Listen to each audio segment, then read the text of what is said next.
My entitled ex once mocked me. You have no future. I need someone who can give me the future I deserve. I just looked at her and told her, then leave. The very next day, I accepted a 6-figure job.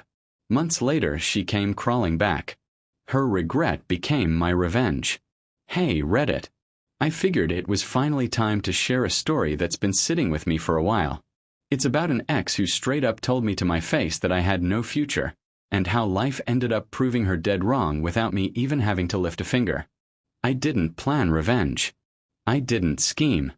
I just kept moving forward and let the results speak for themselves. I'm 28 now, and I've been grinding since I was old enough to clock in. Nothing was ever handed to me. My parents are just regular middle-class people. Good folks, but not the type to hand me a trust fund or buy me a starter house. If I wanted something, I had to earn it. And that's exactly what I did. I worked whatever jobs paid the bills, kept myself afloat, and didn't complain too much. At the time all this started, I was stuck at a dead-end insurance company doing data entry. What nobody knew was that nights and weekends, I was grinding on code, doing online courses, LeetCode problems, building small apps, even tossing projects on GitHub. I'd been slowly stacking experience for years, just waiting for my shot. Picture this: cubicles that smelled like old printer ink, a boss who thought managing meant walking around with a coffee cup criticizing the people actually doing the work, and coworkers who spent more time gossiping than typing. That was my Monday through Friday. My paycheck was just enough to cover my half of the bills and keep my beat-up Honda alive. Nothing fancy, but I wasn't drowning either. My girlfriend, though? Whole different mindset. She was 26, had just landed a marketing job she wouldn't shut up about, and suddenly she acted like she was the CEO of a Fortune 500 company.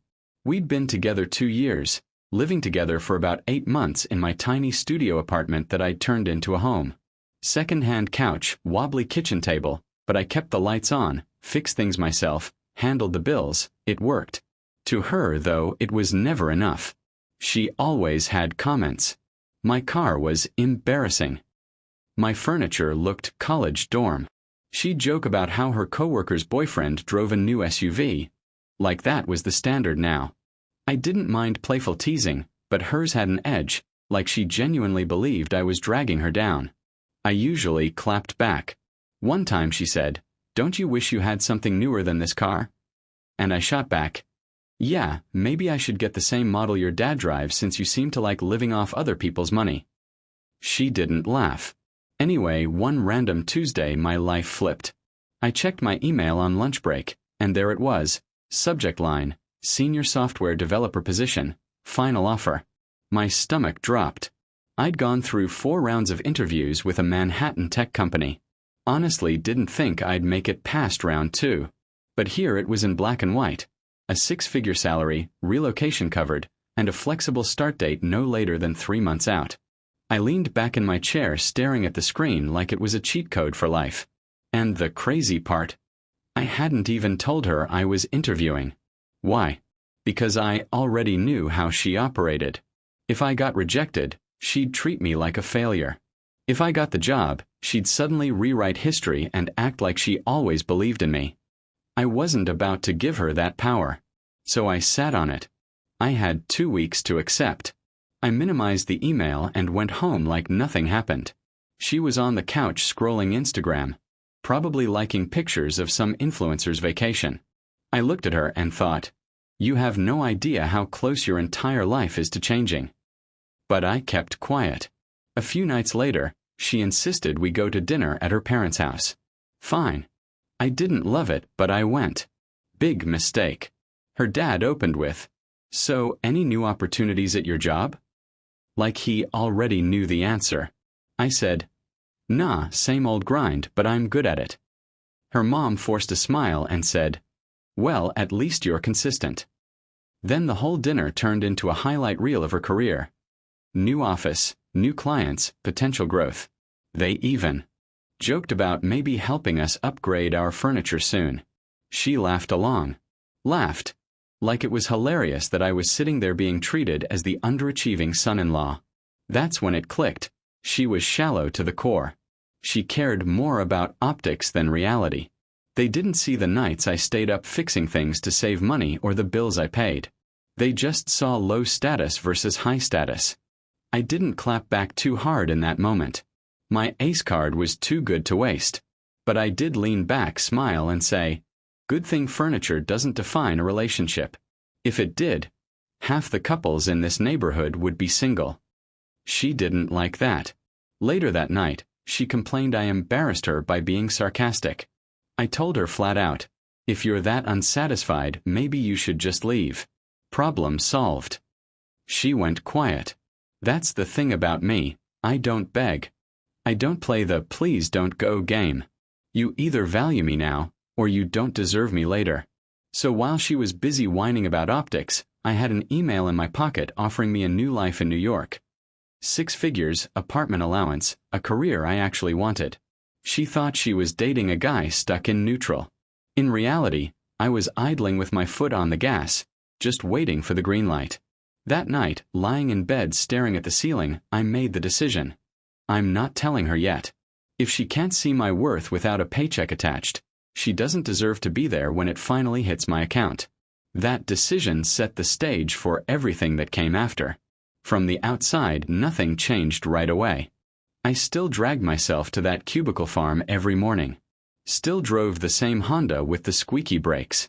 Still came home to the same small apartment.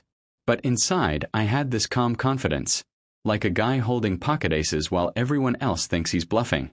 Meanwhile, she was living in her own little world. Her marketing job made her feel like she was the main character of life. She'd come home bragging about her boss asking for her creative input or a client complimenting her outfit. I clapped when it was worth clapping, but she wanted me to react like she'd just cured cancer. Then came the nitpicks again. My car, my couch. One night she stared at my old TV like it personally insulted her existence. "Do you realize most people our age have a smart TV by now?" she asked. I didn't even look up from my laptop. Yeah, and most people our age are drowning in debt. Want me to keep going? She rolled her eyes. She hated that I never got defensive. She wanted me to grovel. Instead, I gave her sarcasm every single time. She'd say, "We should think about buying a house soon," and I'd shoot back, "Yeah, let's slap 20% down on a place right next to your dream coworker's boyfriend. Should I put it on my Monopoly money card?" She'd huff and change the subject. But you can only dodge so long. The big fight finally came on a Tuesday in March, right after I got home from work. I walked in, jacket still on, and she was pacing the kitchen like she'd been waiting all day to blow up. She started with small talk about her day, but it quickly turned into her coworker's boyfriend again. He'd just gotten promoted to regional manager. They were already looking at houses together. "Isn't that amazing?" she said, her voice dripping with fake sweetness. I knew what was coming. I leaned against the counter, arms crossed, and waited. Then she dropped the mask. "I just don't understand how other people our age are moving forward while you seem comfortable being stagnant." There it was. I smirked. Translation: "Why don't you make as much as your coworker's boyfriend?" Her face tightened. "I'm serious. Don't you want more? Don't you want to push yourself? Sometimes it feels like you're fine with mediocrity." I didn't flinch. "Funny, because I'm the one paying half the bills in this apartment you were so excited to move into 8 months ago. Was I mediocre then, or just mediocre now that your coworker started flexing?" She crossed her arms. "You always have an excuse. You're comfortable just existing.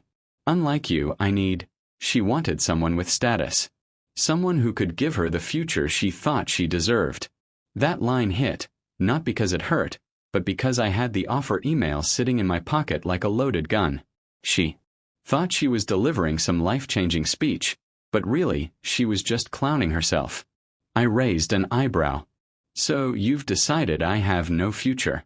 Got it. Then why are you wasting it here with me? You should probably pack your bags." She froze. That wasn't the reaction she expected. She wanted me to beg, to promise I'd change, to swear I'd suddenly hustle harder. Instead, I gave her exactly what she didn't see coming: indifference. Her voice cracked. "That's all you have to say?" I shrugged. You don't like what you see? Then maybe you should leave. Nobody's chaining you here. Silence. She blinked like she couldn't believe I wasn't fighting for her. Then she snapped, grabbed her phone, and stormed off to the bedroom. 20 minutes later, she was tossing clothes into a suitcase. I leaned against the doorframe, arms crossed, calm as ever. Be sure to grab that throw blanket you love so much. Wouldn't want you to freeze while you're out finding the guy with the perfect future. She glared. You're unbelievable. Thanks, I said, grinning. She slammed the suitcase shut and dragged it out. That weekend, she officially moved out. Half the dishes gone, a couple pieces of furniture missing, her perfume fading from the air. The apartment felt quieter, but not in a bad way. More like breathing space. And here's the deal. Less than a week later, I saw her downtown. Not alone. She was with some guy I'd never met, leaning on his shiny black car while laughing at something dumb. He had that new money look, designer watch, loud sneakers, way too proud of his haircut. I didn't feel jealous. I felt validated. She ditched me for a guy who looked like a LinkedIn profile picture come to life. I almost laughed out loud. That night, I went home, sat on my couch, and reopened that job offer email. My cursor hovered over accept. I thought about every jab at my car, my couch, my TV. Every little dig from her parents. Her speech about me having no future. Then I closed the laptop. Not yet. Tomorrow. And for the first time in years, I felt like I wasn't just existing. I was about to win. The next morning, before I even clocked in at that miserable insurance job, I clicked accept. Just like that, my entire life shifted. I called HR right after, asked if I could start sooner instead of waiting 3 months. They didn't even hesitate. They said they'd love to have me as soon as possible. That sealed it. I didn't tell a soul. Not my parents, not my friends, definitely not her. Silence was my favorite weapon. People love to talk. Me. I'd rather let my actions detonate later. Work was my first battlefield. I printed out my resignation letter and dropped it on my boss's desk. This was the same guy who once told me I was lucky to even have a job after I asked about a raise. He looked at the letter, blinked, and tried to play it cool. Oh, moving on, huh? Where are you headed? I smirked. Somewhere that actually values my time. He didn't like that. By lunchtime, word had spread around the office, and suddenly everyone wanted details. I kept it vague, which made them even hungrier. Mark was the only one who knew the number. Everyone else was guessing, hyping it up. Coworkers who barely said hi to me before started acting like we were lifelong friends. Even my boss swung by my desk later with his fake smile. Listen, we'd love for you to stick around. Maybe we can work something out. What if I talk to HR about a pay bump? Now this was comedy. I tilted back in my chair. Oh, so now I'm worth more. That's cute. But no thanks, I'm good. The look on his face was priceless. A mix of panic and regret. For the next 2 weeks, I coasted. They wanted me to train a replacement. I trained him just enough not to sink immediately. Petty. Maybe. Deserved. Absolutely. Outside of work, I started prepping for the move. Posted my couch online, the same one my ex mocked every chance she got. It sold within an hour. I laughed so hard. Apparently, someone else saw value in my mediocre furniture.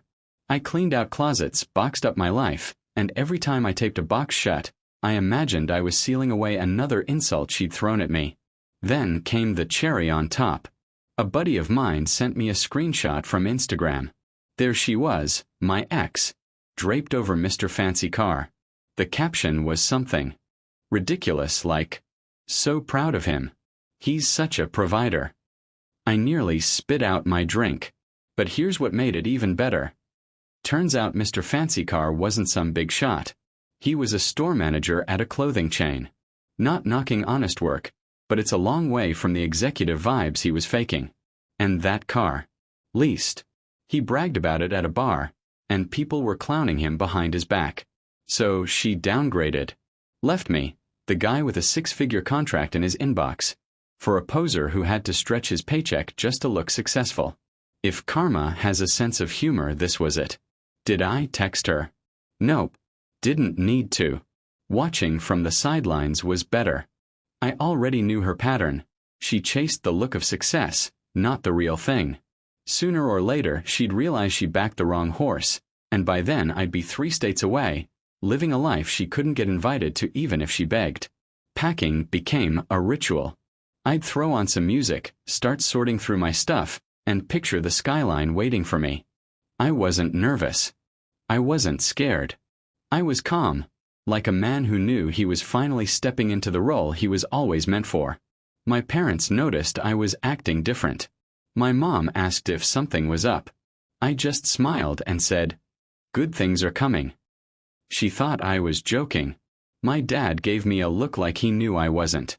The funny thing, even her parents tried to circle back. Out of nowhere, her mom called to check in. She hadn't called me in months. Not since that dinner where they treated me like their daughter's charity case. Now suddenly, she wanted to know how I was doing. I kept it short. Doing fine, busy. That was it. No details. Let them stew. By the time my 2 weeks at work were up, I had the apartment sublet lined up, movers scheduled, and my new life mapped out. Every step forward felt like a middle finger to the version of me she thought I was. She said I had no future. Meanwhile, my future was already booked, signed, and paid for. The best part? Nobody knew yet. I wasn't broadcasting, wasn't flexing. I was building in silence. And the reveal was coming.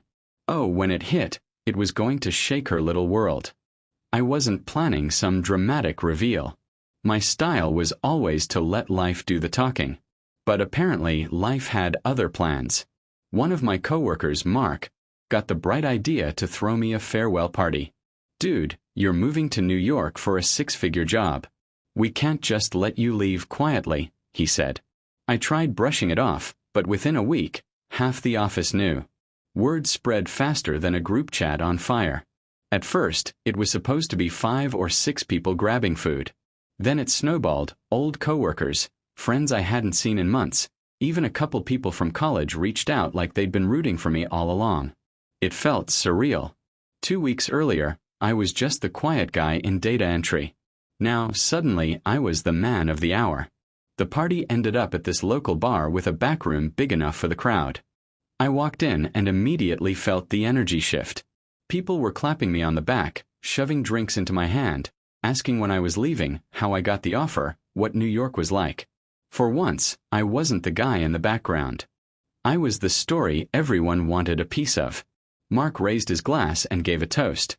To the man who proved you don't need to be loud to make moves. He's going to New York to make more in a year than most of us make in 2. The room roared. I played it cool, just smiled and shrugged. What can I say? They were desperate, I joked. People laughed, but I could see the respect in their eyes, the kind that doesn't fade when the punchline is over. And the best part, her best friend showed up. I didn't invite her, but she was part of the circle, so it made sense. When she saw me, her jaw practically hit the floor. She hugged me a little too tight and said, "So you're the secret big shot, huh?" She didn't mention that. I grinned. Yeah, guess I must have slipped her mind. She laughed nervously, but I already knew what was coming. By the time she got home, my ex would have the full story. Pictures were being snapped everywhere. Group shots, selfies, candids. People were tagging me, captioning stuff like I was some kind of hometown hero. "Proud of you, man." Next stop, Manhattan. My notifications wouldn't stop buzzing. At one point, a girl I hadn't spoken to since college walked up and said, "Honestly, I always knew you'd make it big." I almost choked on my drink. This was the same girl who once ignored me at a house party because I didn't dress the part. And now here she was, trying to rewrite history. It wasn't just her. A couple of guys who'd never given me the time of day were suddenly asking for career advice. "How'd you do it, bro? What's your secret?" My secret. Years of grinding while they laughed. and an ex who underestimated me so badly it lit a fire under me.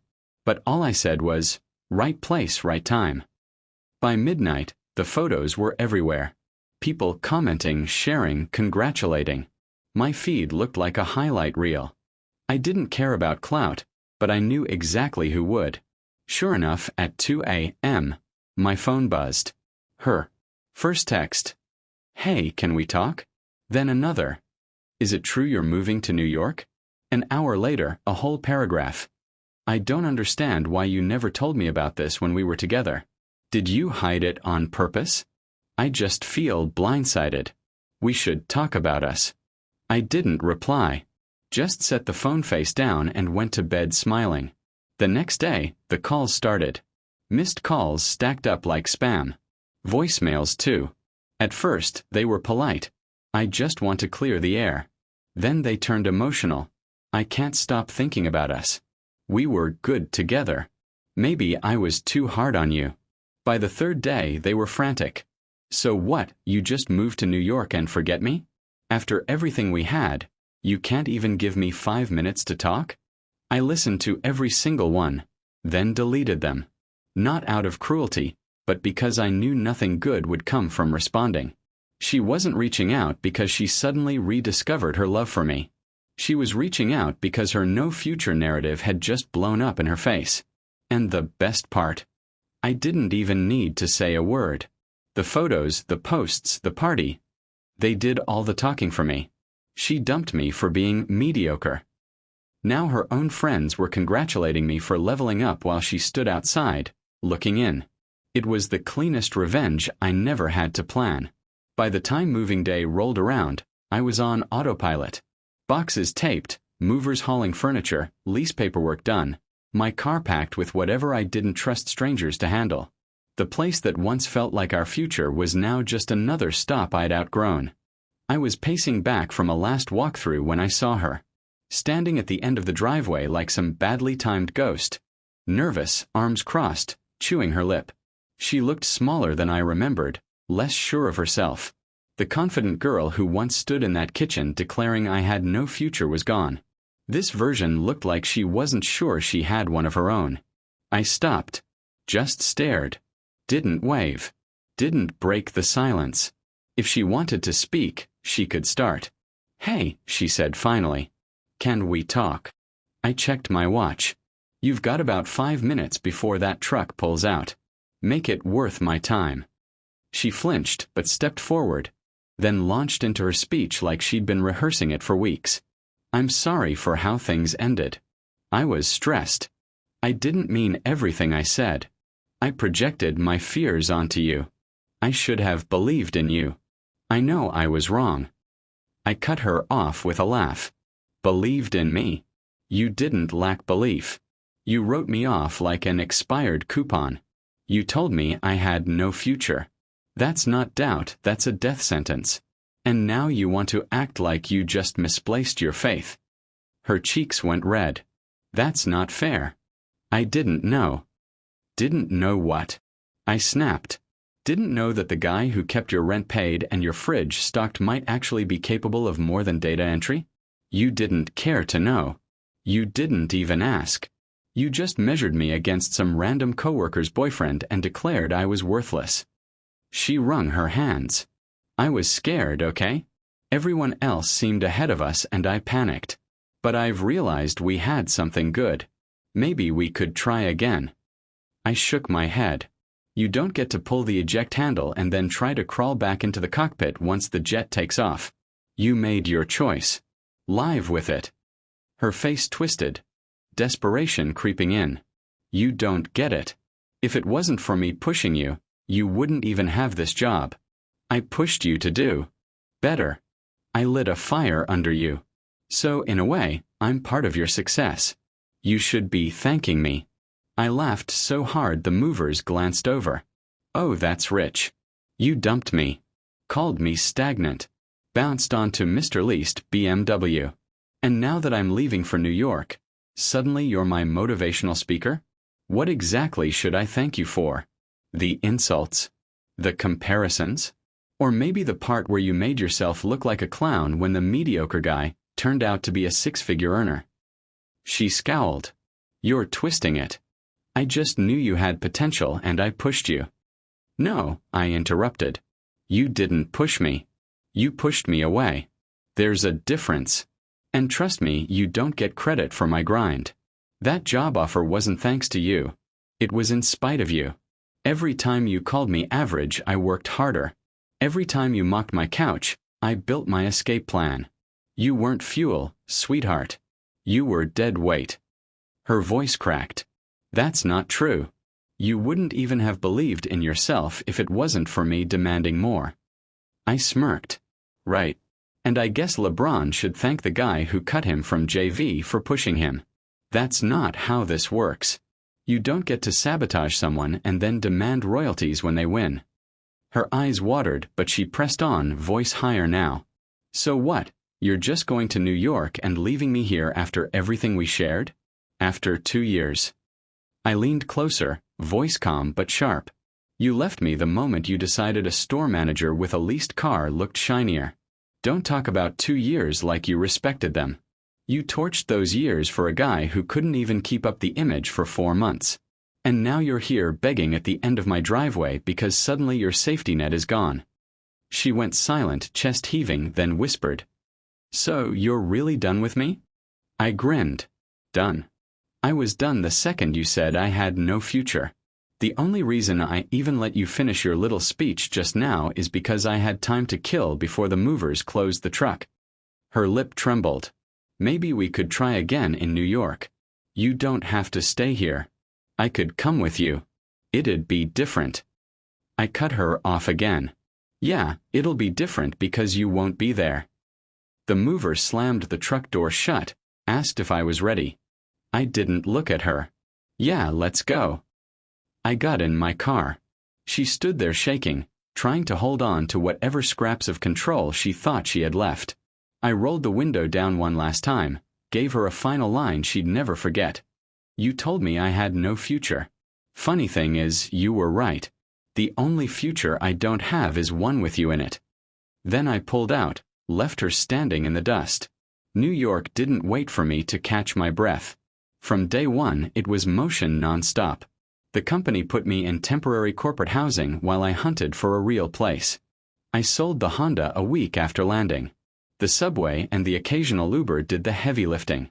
Within 2 weeks, I'd signed a lease on a Brooklyn apartment with a skyline view.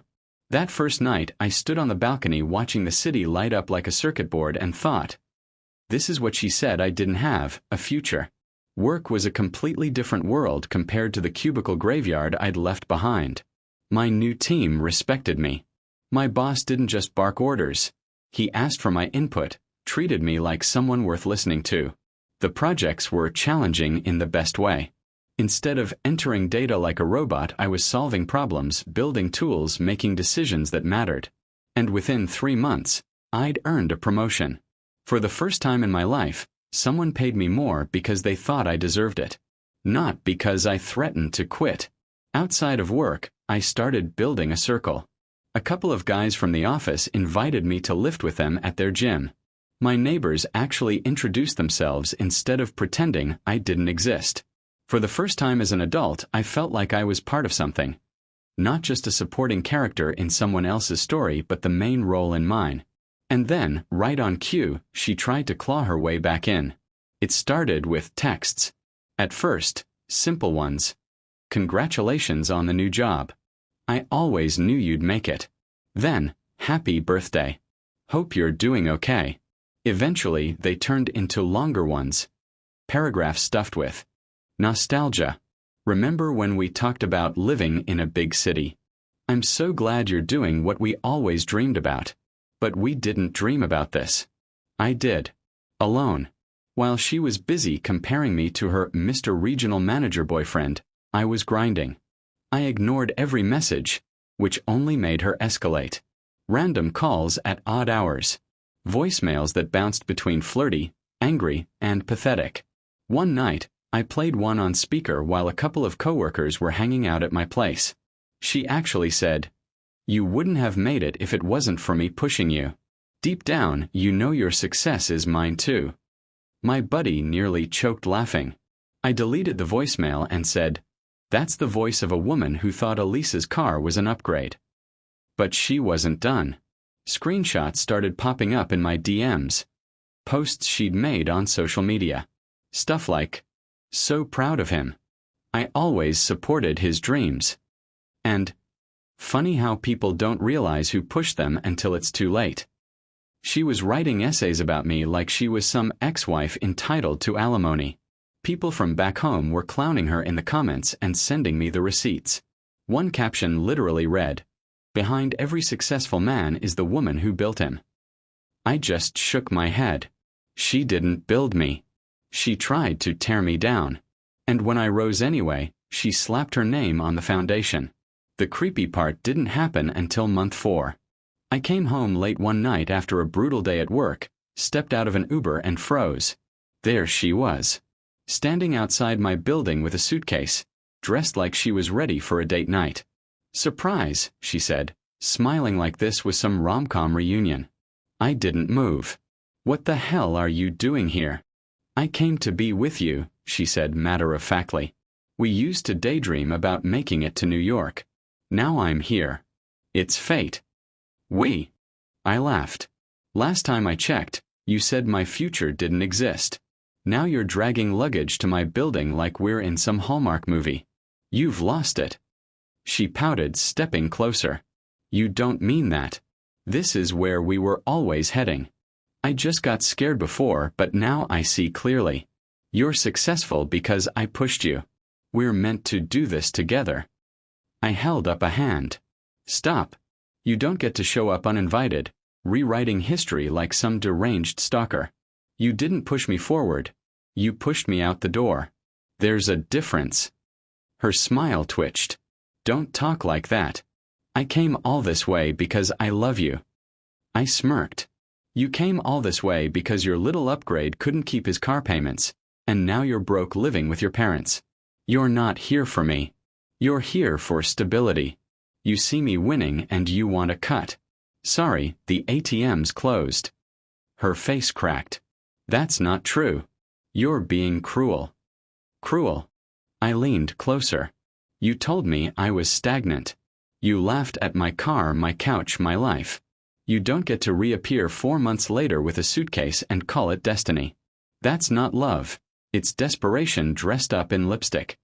She blinked hard, eyes wild. "You'll regret this. One day you'll realize I'm the only one who really knew you." I laughed. "Oh, I know you. You're the girl who downgraded to a store manager and then tried to put your name on my success when it blew up in your face.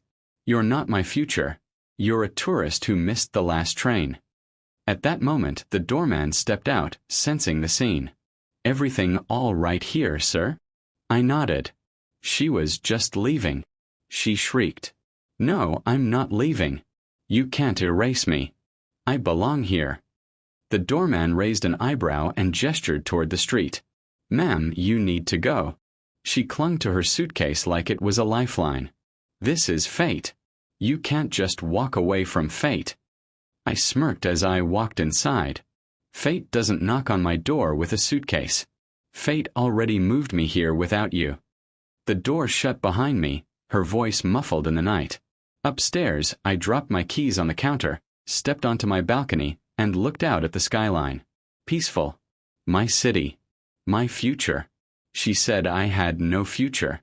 Now she was the one showing up uninvited, begging to be in mine.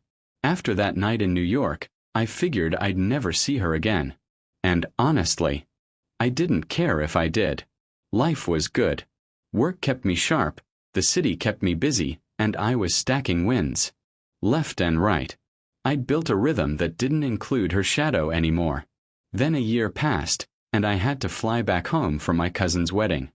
I wasn't excited about going. Hometowns have a way of feeling smaller once you've outgrown them. But family's family.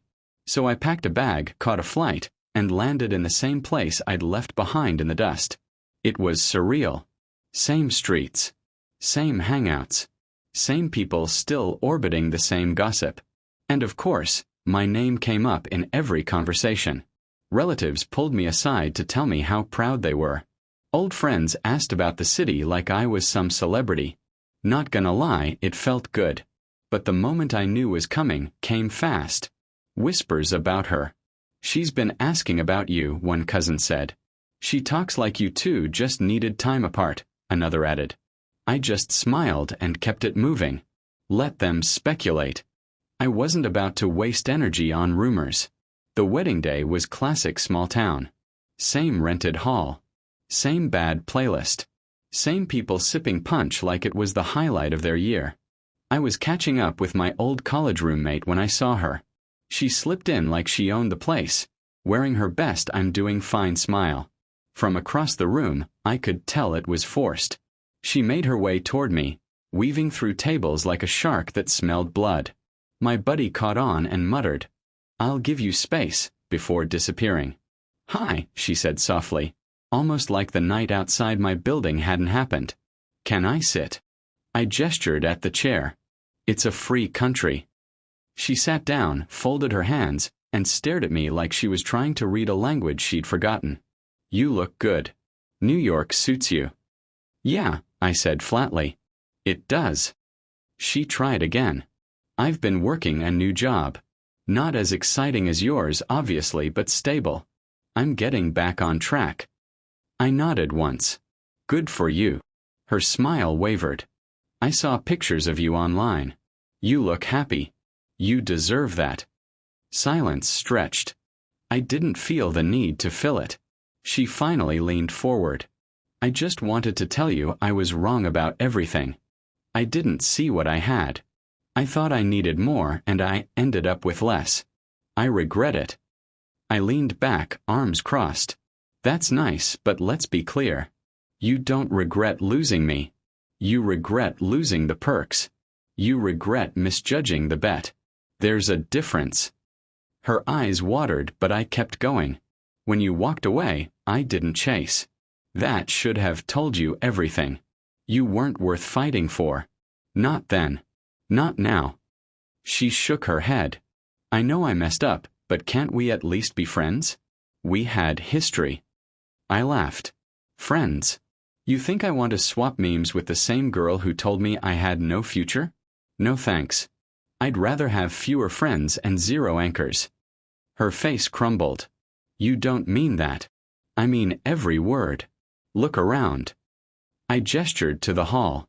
"You're sitting here clinging to the past while I'm flying in from a city you couldn't survive a week in. That's not an insult. It's just reality. You're stuck in rewind. I'm on fast forward." She sat there frozen. No comeback.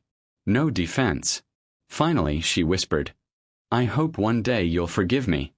I stood up, straightened my jacket. "There's nothing to forgive. You made your choice and I made mine. This is me living with it."